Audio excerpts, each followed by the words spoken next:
Hello and welcome to the Futures 3D video training series. My name is Jeff Christiana and this is video number 35 of the Skeinforge 47 video series on how to use Skeiniso. This function is under Analyze. So what we're going to do is we're going to go up to G-code, Edit Slicing Profiles. We're going to select fastest here for the demonstration. So let's do 12. I'm going to edit.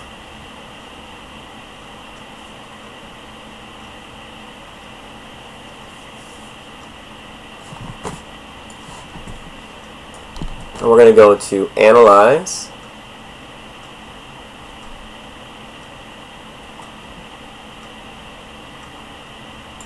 We're going to go to Skeiniso, and we're going to click Activate Skeiniso, and we're going to say Save All, and we're going to close out, and remember that we use this profile. We're going to say Done. We're going to generate G-code, and we're going to scroll down to 12 by 12 5 layer and generate G-code. Once this G-code generates for this object, we will get a screen that will pop up.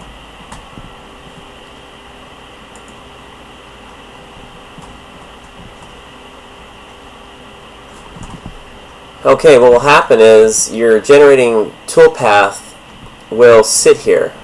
It'll just sit here, total progress, it's almost finished. And what happened was we got a screen that popped up. And I'm going to make this a little smaller so you can see what the object looks like. Let me see if I can move that.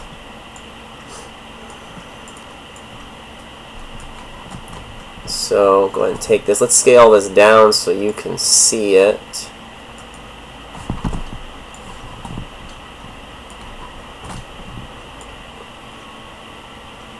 You can see that it shows exactly what is going to print out. You can see that it has its skirt on the outside. It goes all the way around the object. You can see all the layers. This is 0.55, so this is really coarse layers. Down here you can obviously change your scale. You can go line by line. You can follow the tool head. Let's make this full screen so you can get a better look at it.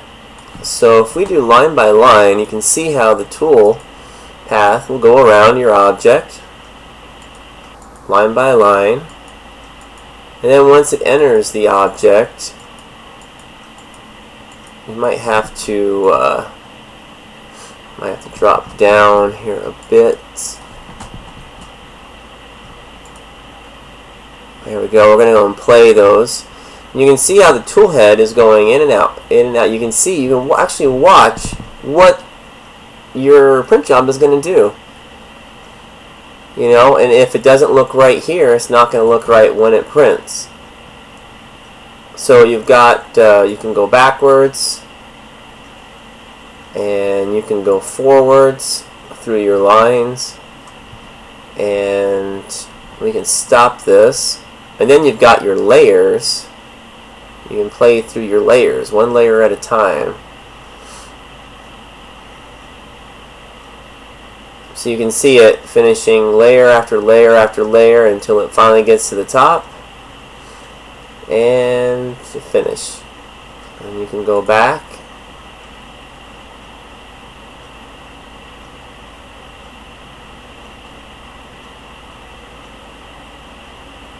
Layer by layer.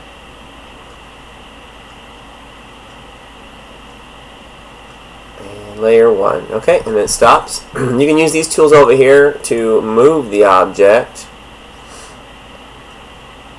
You can use this other one here to rotate the object, and this is just for your reference. Not going to actually change the way it prints. It's just so you can view the object. And turn it that direction.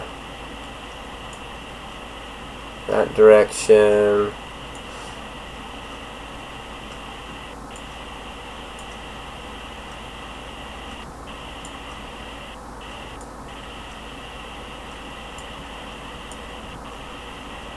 There we go. Get this to lay down flat. So now you can see the sideways. You can see how a 0.55 is very jagged, not smooth at all. But that's a really quick print. It takes less than a minute to print this out, and that's why. So we can go ahead and roll through the layers again. And you can see how we'll slowly print, layer by layer. So this is a handy feature. There's not a whole lot to it. There is a lot of settings that you can do. Let's close out of this. When you close out of this, you're finished generating your G-code. So if we go back to editor slicing profile, we go back to here, we say edit. You can go down here and say draw arrows. So what the draw arrows will do, it'll show you your toolpath direction and which way it goes. We can go ahead and click on that. We'll save it. And then we'll generate our G-code.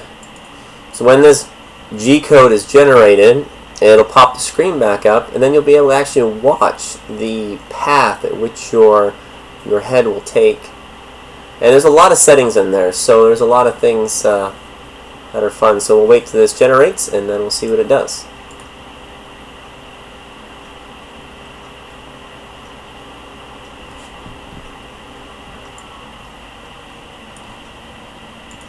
As you can see here, the skirt function, you can see the little arrows. So that is the direction the tool head is going to take as it passes around this object. And I'm going to try to get it so you can see the arrows in this as well. I generated this calibration block. It was a little easier to see the arrows than the snake.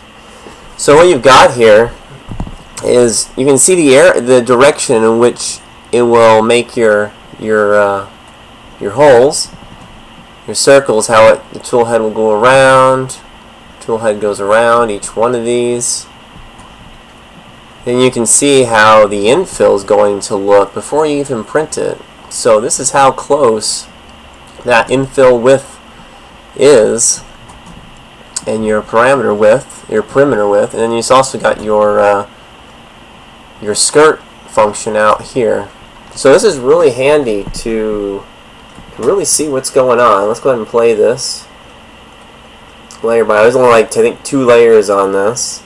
Yeah, so layer 0, layer 1. So that's top layer, bottom layer, and we go ahead and play the actual print. You can see how it goes through.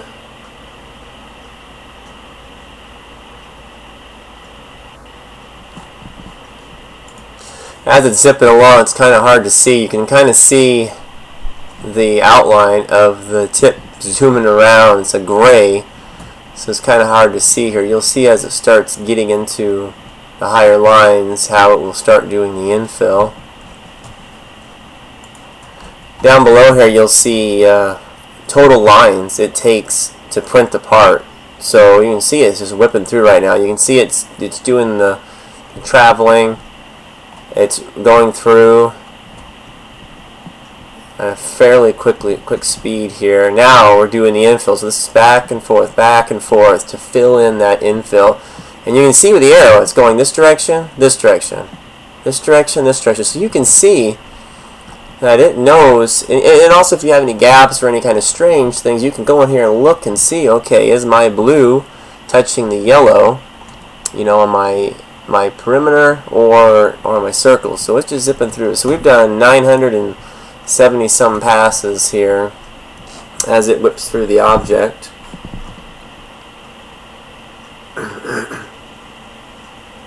So anyway, this is one of the other tools that a lot of people just don't know about. It's handy, and it'll help you troubleshoot your objects. So we'll go ahead and close out of this. So have fun with using that feature, and we will see you in the next video.